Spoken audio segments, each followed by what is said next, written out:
Well, welcome everybody to the online program for the Sunshine Coast Health Center up here in Powell River, British Columbia.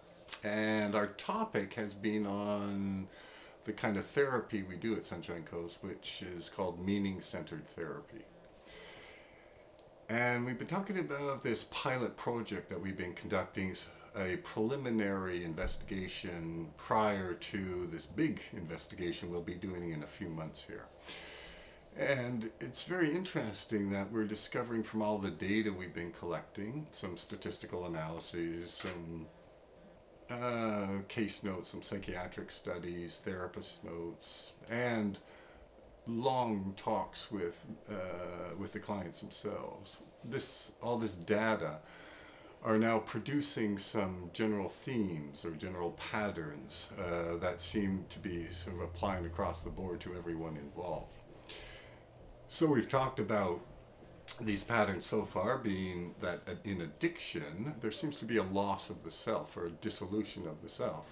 We've talked about in active addiction that people seem to feel a freedom to be themselves. They get rid of all this clutter out of their mind and therefore feel comfortable with themselves, regardless of what an outsider might say looking in.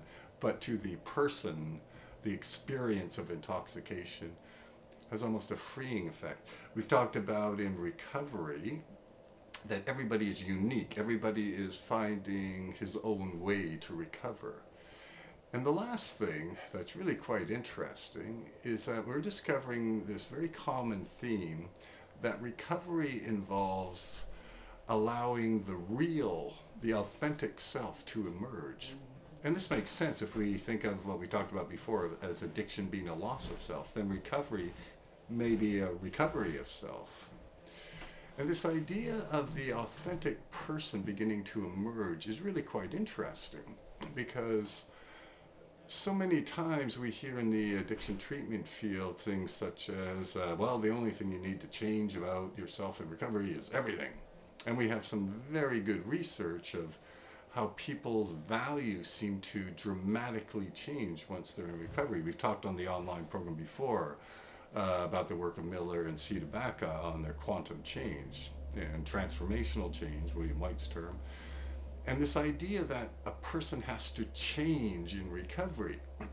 And these results suggest that maybe what's really happening is not some great change in the person.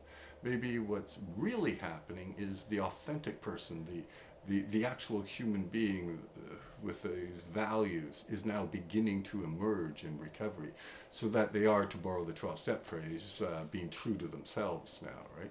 So they're allowing their own values to motivate what they want out of life, and their own values and beliefs to find incentives for which to pursue.